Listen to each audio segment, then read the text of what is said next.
Uns steht ein sehr entspanntes Fotovideo bevor, denn was mein Notizbuch hier behandelt, wissen wir eigentlich schon alles. Vorab aber werde ich noch ein praxisorientiertes Beispiel präsentieren, welches etwas viel Diskutiertes von einer anderen Seite etwas zu betrachten versucht.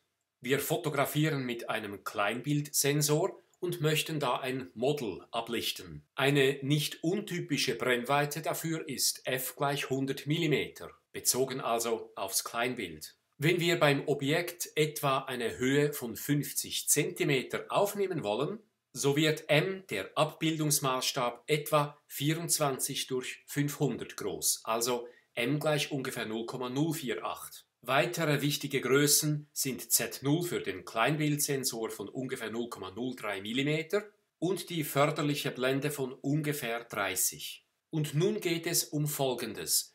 Mit welcher Blende sollen wir diese Person fotografieren, unter der Bedingung, dass, wenn wir auf das Auge fokussieren, was ja üblich ist, dass dann das Ohr aber auch noch in Schärfe erstrahlt. Und zwar inklusive der Beugungsunschärfe. Die Distanz also etwa von G bis zu D fern ist beim Menschen ungefähr 10 cm lang. Und dies ist ja die Größe D hinten. G selber zu berechnen, also wie weit wir ungefähr vom Model wegstehen müssen, ist mit dieser Formel sehr schnell bestimmt. Und D fern, weil wir ja D hinten kennen, haben wir auch sehr schnell berechnet. Einfach um diese 100 mm mehr als G. Die entsprechende Mindestblende nach f² durch Z0 mal den absoluten Betrag von 1 durch G minus 1 durch D fern ergibt dann eine Blendenzahl von 6,7. Die Beugungsunschärfe nun aber inklusive, hier nun die förderliche Blende für den Kleinbildsensor eingesetzt, ergibt eine effektive Mindestblende K' von ungefähr 6,9. Das heißt, wollen wir das Ohr des Models nicht in Unschärfe tauchen lassen, müssten wir ungefähr die Blendenzahl 7,1 wählen. Eine nicht wirklich unerstaunlich geschlossene Blende. Etwas entgegen der Meinung, man müsse sich für Porträtaufnahmen ein Objektiv mit sehr großer Offenblende anschaffen. Und es kommt noch etwas anderes dazu.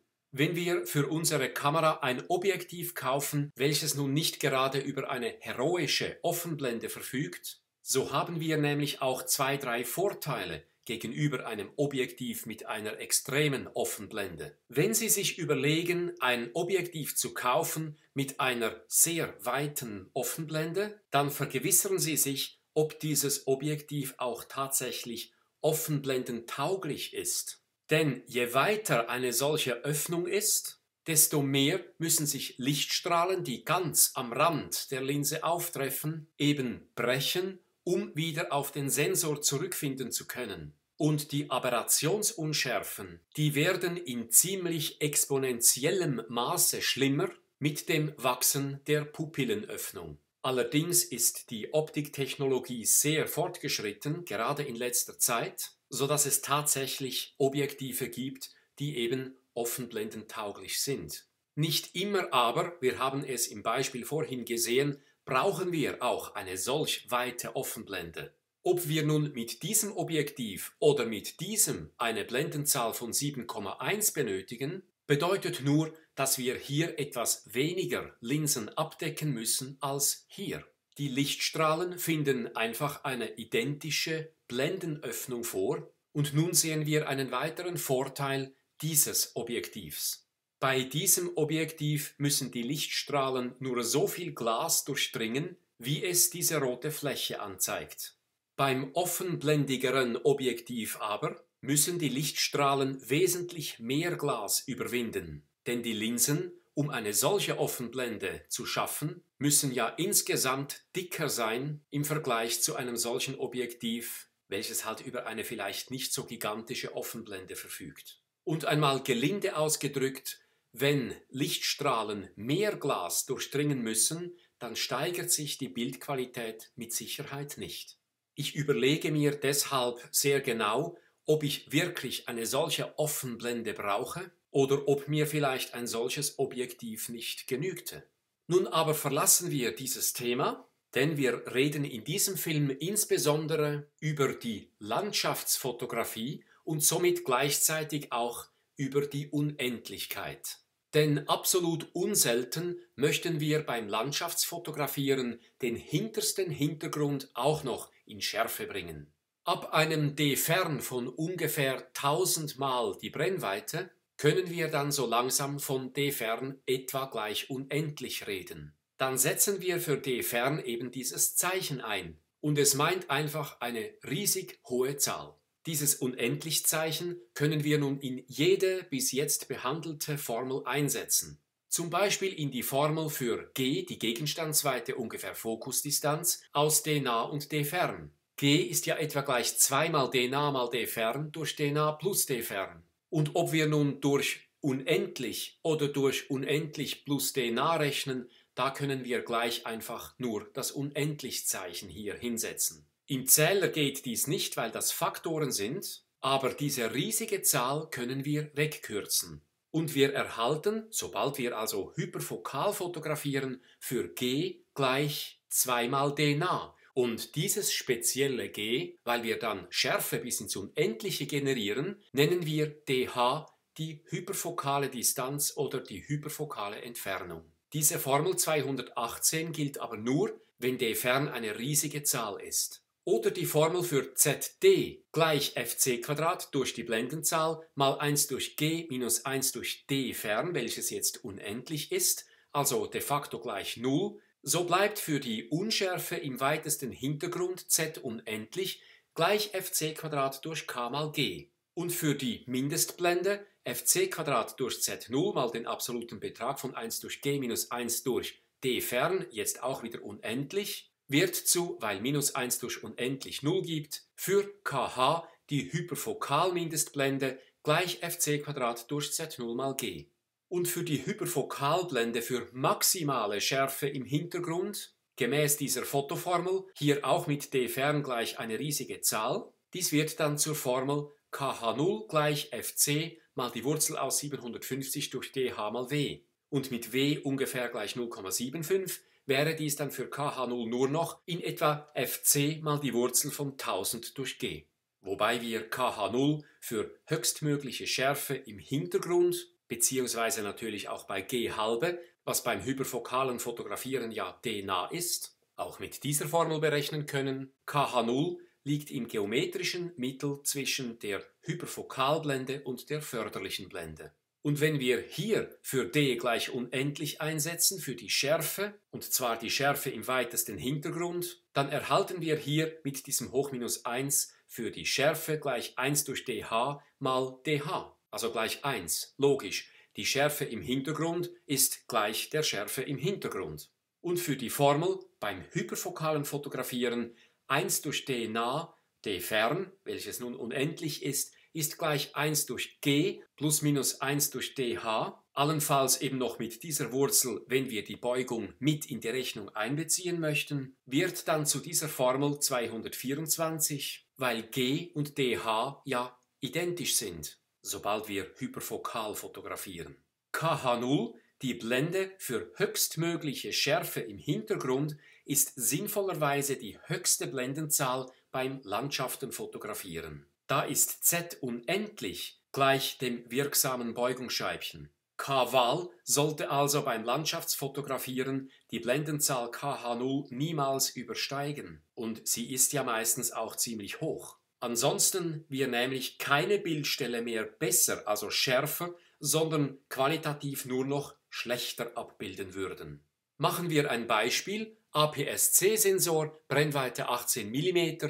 Wir haben hier einen Stein bei 1 Meter Distanz zur Kamera und den Hintergrund bei ungefähr d fern gleich unendlich. Wir möchten gerne diese Landschaft fotografieren und von diesem Stein weg sollen wir Schärfe erzielen bis in den weitesten Hintergrund. Wohin fokussieren wir und mit welcher Blende arbeiten wir?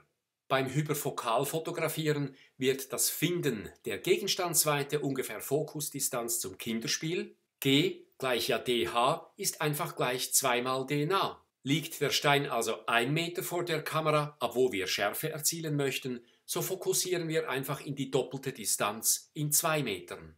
und die hyperfokale Mindestblende ist fc² durch Z0 durch G, was dann für kH gleich 8,1 gibt. Mit dieser Blende haben wir also allein durch die Zerstreuung bei Stein und Bergen eine nur noch knapp akzeptable Schärfe. Möchten wir nun die Beugungsunschärfe mit in die Rechnung hineinziehen, dann müssen wir kH, diese Mindestblende, eine spezielle Mindestblende, in unsere nun bekannte Formel für K' einsetzen. kH' minus, gemäß dieser Formel, ergibt dann etwa 9,1. Und dies ist die eigentliche Mindestblende inklusive der Beugungsunschärfe. Und möchten wir Stein und Berge in höchstmögliche Schärfe legen, so wählen wir ganz dieser Formel gemäß eine Blendenzahl von kH0 gleich 13. Wir könnten diese Hyperfokal-Mindestblende auch mit unserem Rezept finden. Hier ist die Mindestblende größer als die förderliche Blende durch 2,5, welches beim APS-C-Sensor ja gleich 8 wäre. Das heißt, es reicht nicht mehr, die Blende um nur eine Drittelsblendenstufe zu schließen, sondern es braucht, wollen wir die Beugungsunschärfe mit einrechnen, 2/3 Blendenstufen. Wir rechnen also ungefähr 8 mal 2 hoch 1/3 und dies ergibt die Blende K' von gleich 10. In unserer Situation fokussieren wir also in 2 Metern und verwenden die Blende 8. Dies würde vielleicht reichen, wenn alles ohnehin neblig wäre oder die Schärfe nicht erste Priorität ist. Besser aber, wir verwenden die Blendenzahl kH' ungefähr gleich 9, wenn nicht sogar die Blendenzahl nach dem Rezept von ungefähr gleich 10. Da kH kleiner ist als kF halbe, bedeutet dies aber schon einmal, dass wir d-Delta von d nah bis ins Unendliche auf jeden Fall erreichen können. Diese Formeln aber können auch einmal ein Nicht-Erreichen signalisieren. Diese Formeln sind zugleich auch Machbarkeitsanalyse und helfen nicht nur, irgendeine Größe zu finden. Alle diese Formeln verraten auch, wenn wir eine physikalische Grenze oder auch die Grenze unserer Augen mit unseren Schärfentiefen oder sonstigen Wünschen überstrapazieren wollen. kH, die Hyperfokalblende, ist also gar nichts anderes als lediglich eine ziemlich spezielle Mindestblende, nämlich eine Mindestblende K mit einem d fern von ungefähr gleich unendlich. Ich nenne die Blende kH, die Mindestblende fürs hyperfokale Fotografieren, Hyperfokal-Mindestblende. Und kH0 analog ist jene Blende, bei welcher wir in d nah und bei d fern, welche dann gegen unendlich hinläuft, eine höchstmögliche Schärfe erzielen können. Diese Blende nenne ich dann Hyperfokal-Maximalblende. kH' schließlich ist die Blende, welche d nah und d fern, welches auch wieder etwa unendlich ist, in knapp akzeptable Schärfe legt, und zwar inklusive der Beugungsunschärfe, und ich nenne sie Hyperfokal-Beugungsblende. Diese Formel 224, die zeigt, dass wir mit der Mindestblende K beim hyperfokalen Fotografieren, also mit kH, nicht ganz ins Unendliche kommen mit einer guten Schärfe. Und auch d nah ist nicht ganz erreicht. Gemäß dieser Formel inklusive der Beugungsunschärfe reicht d-Delta von etwa 1,5 Meter bis gerade mal 23 Meter. Allerdings flacht ja im Hintergrund die Unschärfekurve sehr aus. Das heißt, bei 30 Metern ist dann die Landschaft nicht sehr viel unschärfer als zum Beispiel eben hier in 23 Metern. Wir benötigen aber für eine wirklich gute Schärfe kH' oder kH'-, um die Schärfentiefegrenzen d nah bis unendlich in eine tatsächlich akzeptable Schärfe legen zu können, und zwar eben die Beugung eingerechnet. kH' finden wir am besten auch ganz einfach mit diesem Rezept, welches ich Ihnen im letzten Video vorgestellt habe. Da kH0 im Unendlichen höchstmögliche Schärfe generiert und ja auch bei dH halbe, also bei d nah, wir also mit k-Wahl größer als kH0 das Bild bis ins Unendliche überall nur noch unschärfer machen, ja mal abgesehen von einem noch näheren Vordergrund als d nah, so ist es ergo ratsam, k-Wahl de facto nie über kH0 zu wählen. Also die Blendenzahl, die wir wählen und einsetzen beim Fotografieren, sollte die Blendenzahl KH0 nach der Formel 221 oder 222 sinnvollerweise niemals übersteigen. Und im nächsten Video lernen wir eine sehr spezielle Blende kennen. Ich nenne sie die Landschaftsblende. Beim Landschaften fotografieren reicht es uns manchmal, im Hintergrund eine knappe Schärfe zu erzielen. Den Vordergrund möchten wir aber vielleicht in höchstmögliche Schärfe legen. Es kann auch einmal umgekehrt vorkommen, dass der Vordergrund gar nicht so wichtig ist, aber der Hintergrund, den möchten wir in höchstmögliche Schärfe legen. Die Landschaftsblende wird also so ein Gemisch sein aus Mindestblende und Maximalblende, aus K und K0.